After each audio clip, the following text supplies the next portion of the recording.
Bismillahirrahmanirrahim. Jaddidu imanakum. Perbaharuilah keimanan kalian. Aktsiru min qauli la ilaha illallah. Perbanyaklah membaca ucapan la ilaha illallah.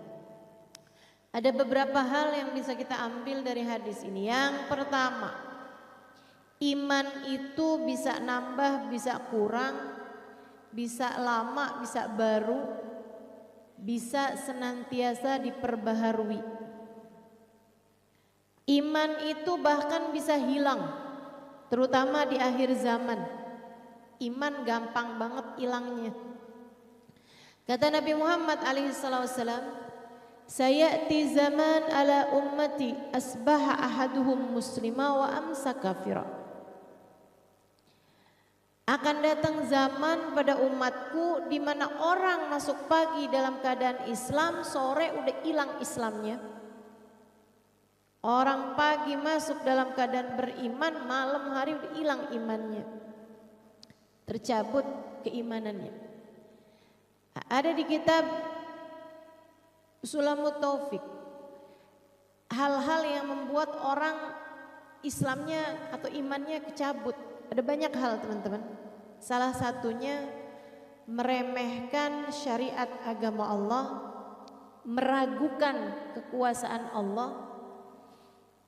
Karenanya urusan kayak menistakan agama itu bukan hanya urusan, mohon maaf ya, ada orang bakar Quran misalnya gitu, menistakan agama. Iya betul, itu menistakan agama. Kayak ada orang, ada kalimat la ilaha illallah diinjak-injak gitu, menistakan agama. Betul sekali. Tapi kamu ragu-ragu Allah memberikan kepadamu rezeki, itu juga bagian dari menistakan agama, menistakan Allah subhanahu wa ta'ala. Kamu menganggap bahwa kalau kamu gak kerja kamu gak bisa makan. Itu Allahnya di mana maksud kamu? Kamu pikir Allah gak bisa ngasih kamu makan walaupun tanpa kamu kerja? Bahkan dari sejak kamu berada dalam rahim ibu kamu, Allah udah ngasih kepada kamu rezeki. Menurut kamu rumitan mana ngasih rezeki sekarang di saat udah punya gigi, udah punya tangan, udah bisa mikir, udah bisa beli nasi uduk, udah bisa pakai aplikasi GoFood. Gampangan mana ngasih rezeki kayak begitu, gitu ya? Dibandingkan dengan ngasih rezeki sedangkan kamu masih berada dalam rahim ibu kamu sebagai janin, gak bisa ngapa-ngapain. Kamu tahu kenapa orang di saat lagi hamil itu ada banyak hal-hal yang dia gak kepengen biasanya makan, kepengen makan. Kamu tahu kenapa orang kalau lagi hamil? Saya punya temen kebiasaan minum kopi, dahsyat kebiasaannya, pagi sama sore tuh kalau gak minum kopi udah pusing gitu, geliengan gitu. Terus saya tanyain gitu, anaknya banyak, 9 kalau nggak salah. Beneran. Saya tanya gitu, saya bilang, lah kamu kalau lagi hamil bukannya nggak bagus minum kopi? Subhanallah loh ustazah, saya kalau lagi hamil nggak pengen kopi, nggak doyan kopi. Dia bilang, kenapa bisa orang kalau lagi hamil itu makanan yang dia nggak kepengen mendadak jadi kepengen, makanan yang biasanya dia suka mendadak jadi nggak suka? Karena Allah lagi mau ngasih tahu sama ibu hamil bahwa yang lagi aku pengen kasih rezeki bukan cuma kamu, tapi anak dalam kandunganmu. Aku sekarang lagi mau ngasih rezeki bukan kamu, selain kamu juga anak dalam kandunganmu. Makanya subhanallah, rezekinya anak tuh. Emaknya jadi gak suka kopi, anaknya lagi kepengen jambu, emaknya jadi pengen jambu. Ya kan begitu tuh. Insya Allah. Luar biasa teman-teman saudaraku sekalian. Allah subhanahu wa ta'ala tuh, beliau Allah satu yang ngasih kepada hambanya rezeki. Dialah satu sang pemberi rezeki bagi hamba-hambanya. Lah kamu meremehkan pemberiannya Allah gitu, kayak yang wah kalau saya pensiun bagaimana saya bisa makan? Dari sejak kamu belum kerja kamu udah dikasih ngasih makan, halo.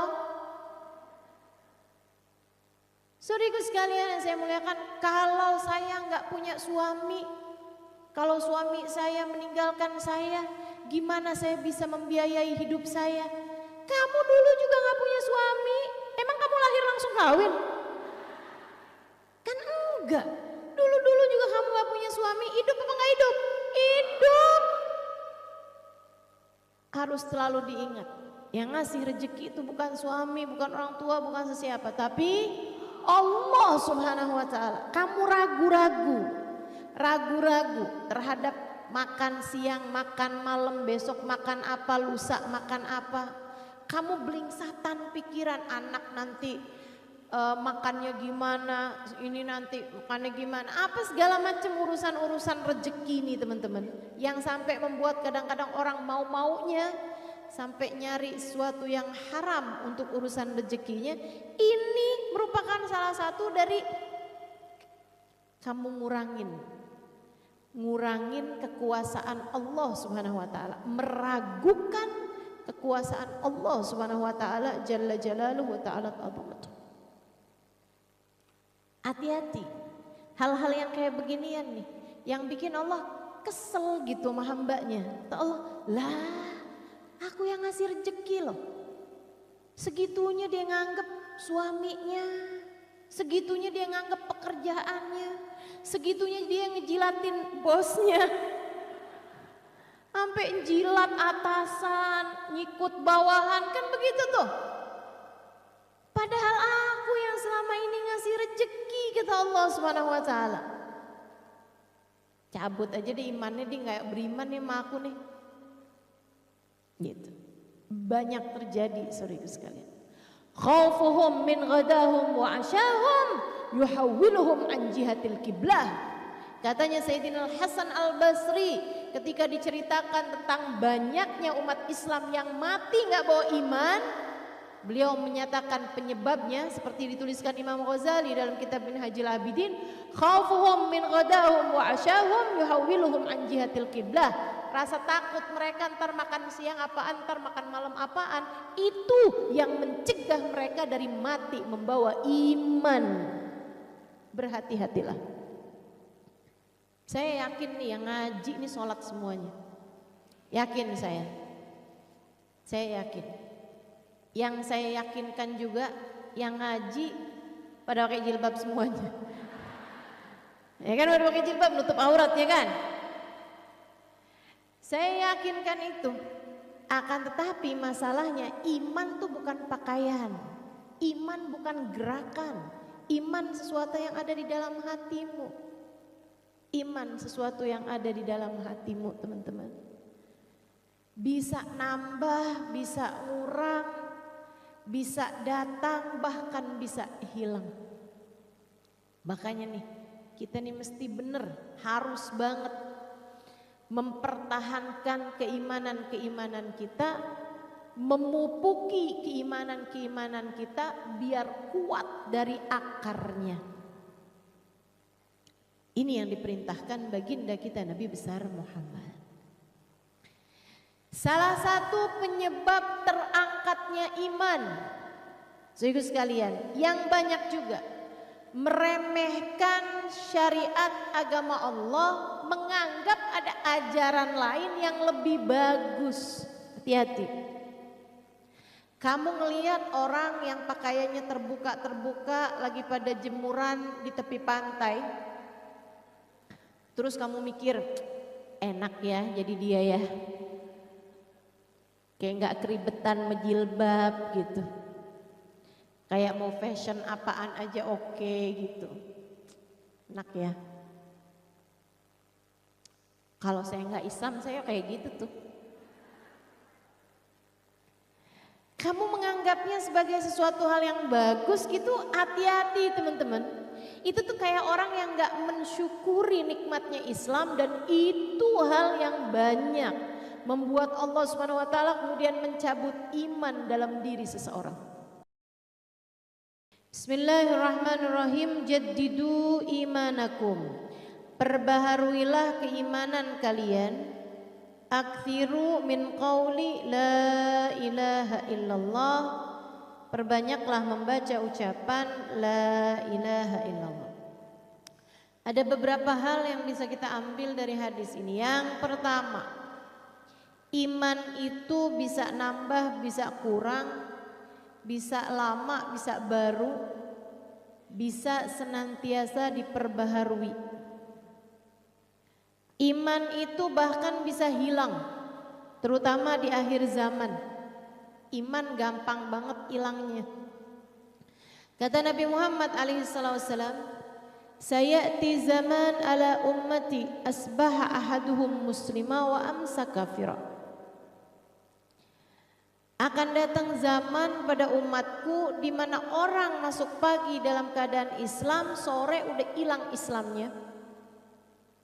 Orang pagi masuk dalam keadaan beriman, malam hari udah hilang imannya. Tercabut keimanannya. Ada di kitab Sulamut Taufik hal-hal yang membuat orang Islamnya atau imannya kecabut. Ada banyak hal teman-teman. Salah satunya meremehkan syariat agama Allah, meragukan kekuasaan Allah.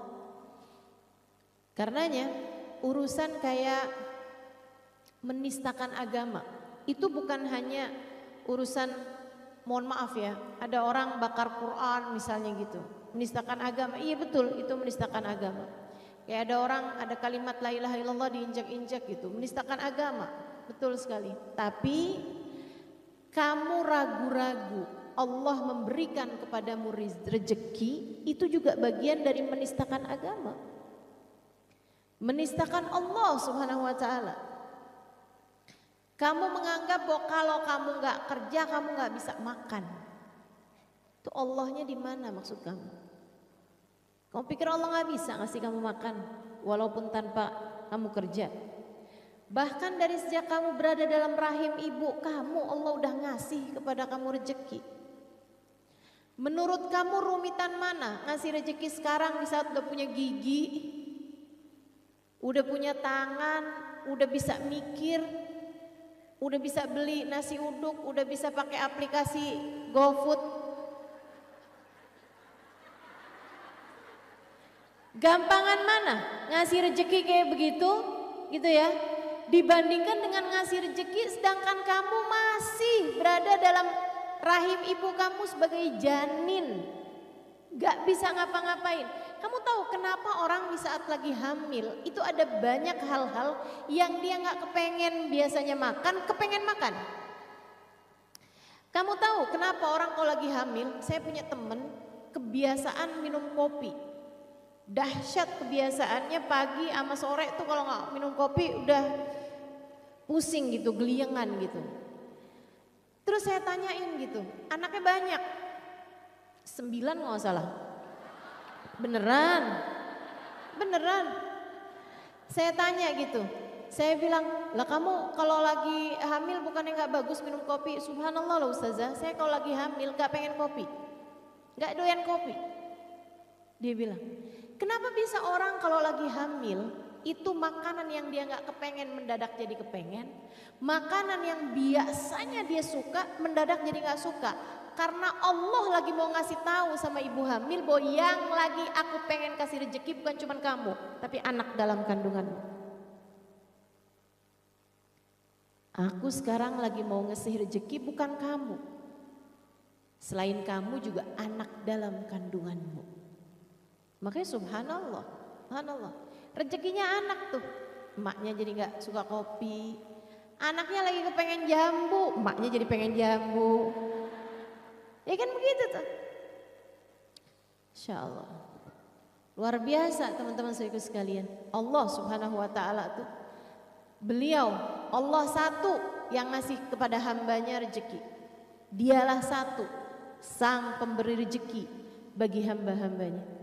Lah kamu meremehkan pemberiannya Allah gitu, kayak yang wah kalau saya pensiun bagaimana saya bisa makan? Dari sejak kamu belum kerja kamu udah dikasih makan, halo. Saudaraku sekalian yang saya muliakan, kalau saya nggak punya suami, Kalau suami saya meninggalkan saya, gimana saya bisa membiayai hidup saya? Kamu dulu juga gak punya suami, emang kamu lahir langsung kawin? Kan enggak. Dulu-dulu juga kamu gak punya suami, hidup apa gak hidup? Hidup. Harus selalu diingat, yang ngasih rezeki itu bukan suami, bukan orang tua, bukan sesiapa, tapi Allah Subhanahu wa ta'ala. Kamu ragu-ragu terhadap makan siang, makan malam, besok makan apa, lusa makan apa. Kamu belingsatan pikiran, anak nanti makannya gimana, ini nanti makannya gimana, apa segala macam urusan-urusan rezeki nih teman-teman, yang sampai membuat kadang-kadang orang mau-maunya sampai nyari sesuatu yang haram untuk urusan rezekinya. Ini merupakan salah satu dari kamu ngurangin kekuasaan Allah Subhanahu wa ta'ala, meragukan kekuasaan Allah Subhanahu wa ta'ala jalla jalaluhu wa ta'ala azamatuh. Hati-hati, hal-hal yang kayak beginian nih, yang bikin Allah kesel gitu sama hambanya. Allah, lah aku yang ngasih rezeki loh. Segitunya dia nganggep suaminya, segitunya dia nganggep pekerjaannya, segitunya dia ngejilatin bosnya, sampai jilat atasan, nyikut bawahan, kan begitu tuh. Padahal aku yang selama ini ngasih rezeki, kata Allah Subhanahu wa ta'ala. Cabut aja deh imannya, dia nggak beriman nih sama aku nih. Gitu. Banyak terjadi saudaraku sekalian. Khaufuhum min ghadahum wa asyahum yuhawwiluhum an jihatil qiblah. Katanya Sayyidina Hasan Al-Basri ketika diceritakan tentang banyaknya umat Islam yang mati nggak bawa iman, beliau menyatakan penyebabnya seperti dituliskan Imam Ghazali dalam kitab Minhajul Abidin, khaufuhum min ghadahum wa asyahum yuhawwiluhum an jihatil qiblah. Rasa takut mereka ntar makan siang apaan, ntar makan malam apaan, itu yang mencegah mereka dari mati membawa iman. Berhati-hatilah. Saya yakin nih yang ngaji nih sholat semuanya. Yakin saya yakin. Yang saya yakinkan juga yang ngaji pada pakai jilbab semuanya. Ya kan, pada pakai jilbab nutup aurat ya kan. Saya yakinkan itu. Akan tetapi masalahnya iman tuh bukan pakaian, iman bukan gerakan, iman sesuatu yang ada di dalam hatimu. Iman sesuatu yang ada di dalam hatimu teman-teman. Bisa nambah, bisa ngurang, bisa datang, bahkan bisa hilang. Makanya nih kita nih mesti bener, harus banget mempertahankan keimanan-keimanan kita, memupuki keimanan-keimanan kita biar kuat dari akarnya. Ini yang diperintahkan baginda kita Nabi besar Muhammad. Salah satu penyebab terangkatnya iman, saudara sekalian, yang banyak juga meremehkan syariat agama Allah, menganggap ada ajaran lain yang lebih bagus. Hati-hati. Kamu ngelihat orang yang pakaiannya terbuka-terbuka lagi pada jemuran di tepi pantai, terus kamu mikir, enak ya jadi dia ya,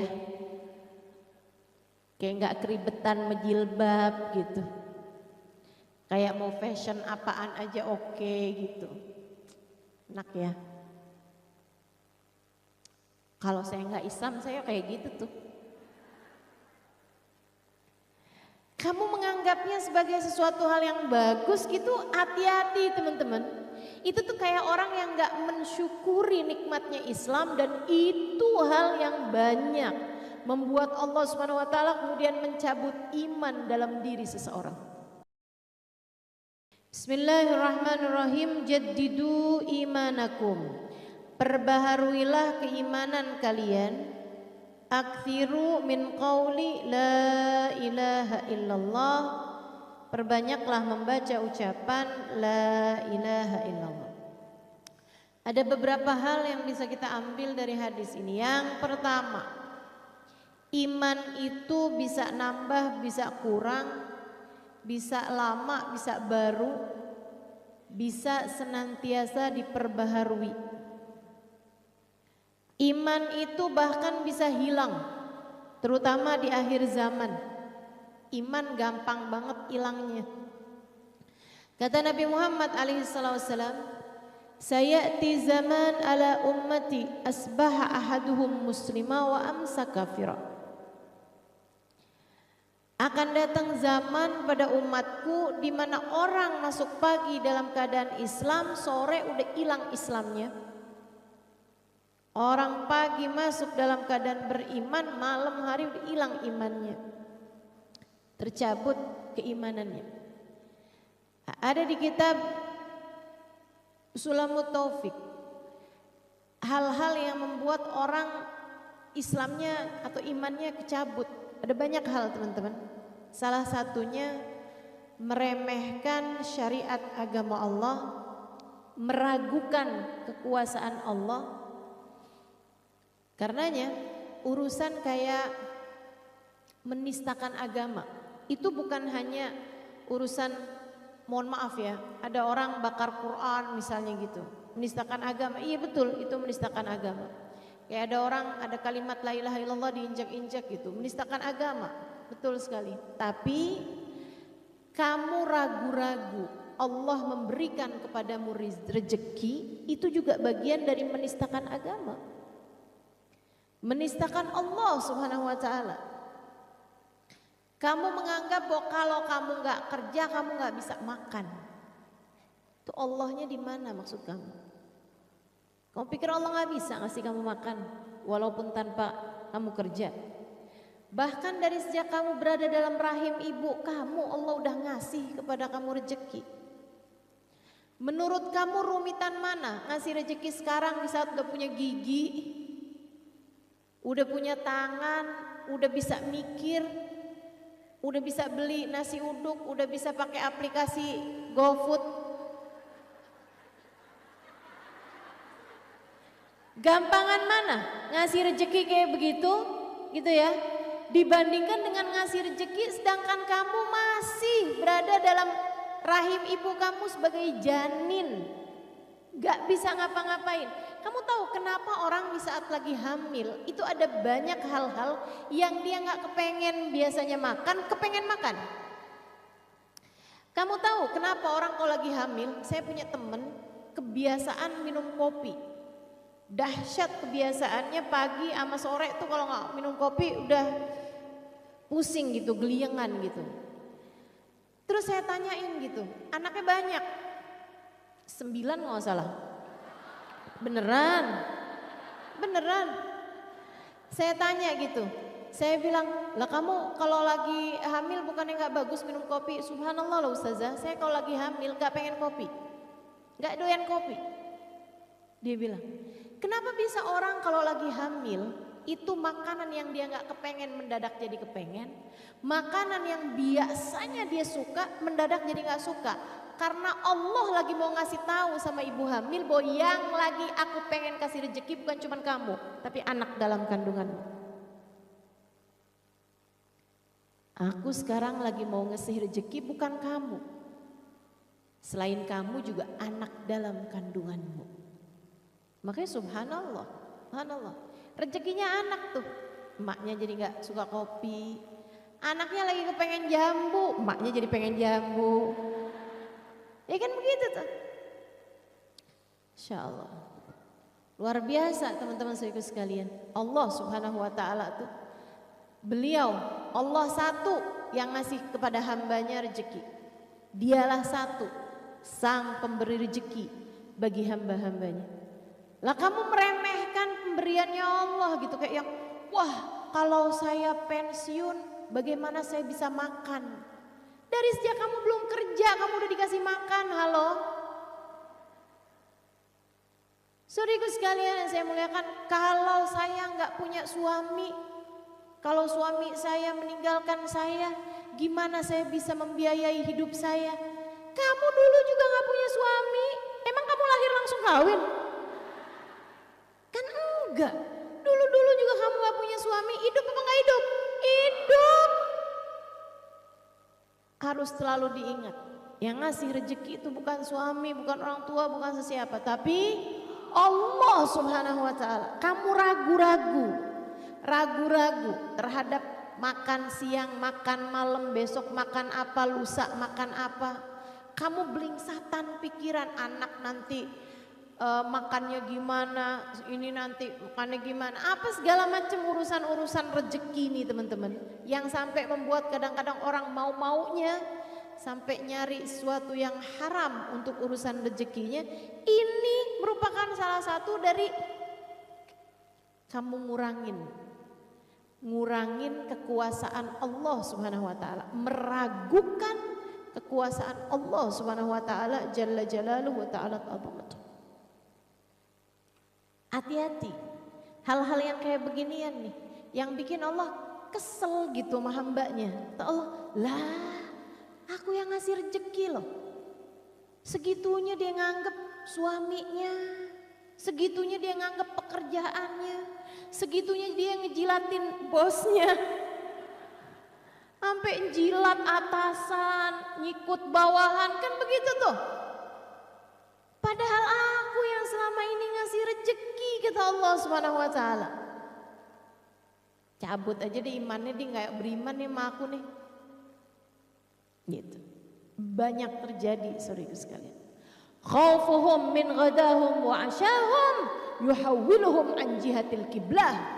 Katanya Sayyidina Hasan Al-Basri ketika diceritakan tentang banyaknya umat Islam yang mati nggak bawa iman, beliau menyatakan penyebabnya seperti dituliskan Imam Ghazali dalam kitab Minhajul Abidin, khaufuhum min ghadahum wa asyahum yuhawwiluhum an jihatil qiblah. Rasa takut mereka ntar makan siang apaan, ntar makan malam apaan, itu yang mencegah mereka dari mati membawa iman. Berhati-hatilah. Saya yakin nih yang ngaji ini sholat semuanya. Yakin saya yakin. Yang saya yakinkan juga yang ngaji pada pakai jilbab semuanya. Ya kan, pada pakai jilbab nutup aurat ya kan. Saya yakinkan itu. Akan tetapi masalahnya iman tuh bukan pakaian, iman bukan gerakan, iman sesuatu yang ada di dalam hatimu. Iman sesuatu yang ada di dalam hatimu teman-teman. Bisa nambah, bisa ngurang, bisa datang, bahkan bisa hilang. Makanya nih kita nih mesti bener, harus banget mempertahankan keimanan-keimanan kita, memupuki keimanan-keimanan kita biar kuat dari akarnya. Ini yang diperintahkan baginda kita Nabi besar Muhammad. Salah satu penyebab terangkatnya iman, saudara sekalian, yang banyak juga meremehkan syariat agama Allah, menganggap ada ajaran lain yang lebih bagus. Hati-hati. Kamu ngelihat orang yang pakaiannya terbuka-terbuka lagi pada jemuran di tepi pantai, terus kamu mikir, enak ya jadi dia ya, kayak nggak keribetan menjilbab gitu, kayak mau fashion apaan aja oke gitu, enak ya. Kalau saya nggak Islam saya kayak gitu tuh. Kamu menganggapnya sebagai sesuatu hal yang bagus gitu, hati-hati teman-teman. Itu tuh kayak orang yang nggak mensyukuri nikmatnya Islam, dan itu hal yang banyak membuat Allah Subhanahu wa Ta'ala kemudian mencabut iman dalam diri seseorang.